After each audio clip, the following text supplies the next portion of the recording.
کہ یا نبی نہیں کہنا، کیا کرنا؟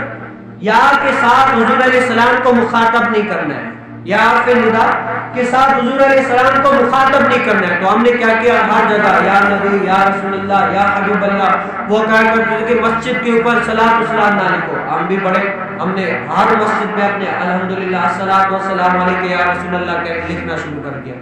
پھر کہنے لگے کہ بھی مسجد کے پاس جو حضرت سیدنا صدیق اکبر، عمر فاروق، عثمان غنی، علی مرتضیٰ لکھتے ہو وہ بھی نہیں لکھو. تو ہم سنیوں نے یہ بھی ٹھان لیا کہ ہم اپنی ہر مسجد میں یا صدیق اکبر، عمر فاروق، عثمان غنی، علی مرتضیٰ لکھتے تھے.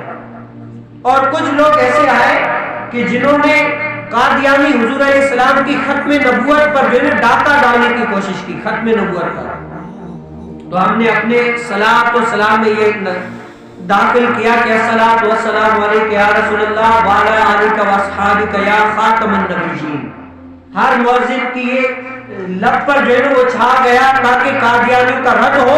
اور قادیانی ہر وقت یہ چاہتے ہیں کہ کوئی اور نبی آ سکتا ہے، ہمارا ہر مؤذن، ہر مقرر، ہر جو ہے نا امام، ہر خطیب یہ کہے کہ الصلاۃ والسلام علیک یا حبیب اللہ وعلی آلک واصحابک یا خاتم النبیین. اس کے بعد کوئی نبی نہیں آ سکتا. ہم نے اپنی آذانوں میں سب میں یہ شروع کر دیا، آذان سے شروع میں یہ صلاۃ سلام پڑھنا شروع کر دیا.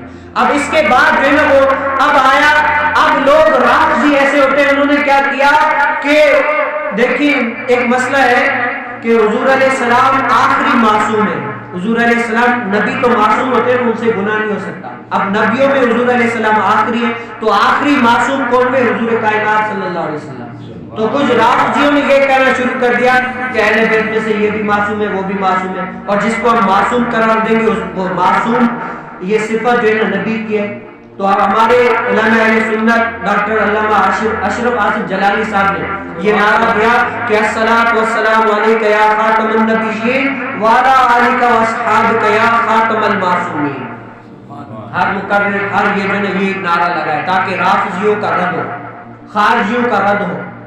اور کوئی ایسے بندے ہوتے ہیں جو صحابہ کرام رضی اللہ تعالیٰ عنہ کے جو آپس میں مشاورات ہوئے ان پر طنز کرتے کہ یہ صاحب فلاں صحابی نے ایسے کیا، فلاں صحابی نے ایسے کیا، یہ صحیح نہیں کیا، وہ صحیح نہیں کیا.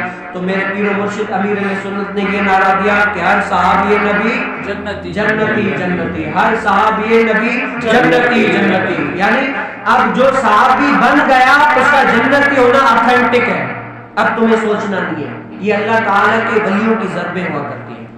تو اللہ تبارک و تعالیٰ جو ہے نا ہمیں ایسے ماحول میں رہ کر دین کی، شریعت کی سمجھ عطا فرمائے.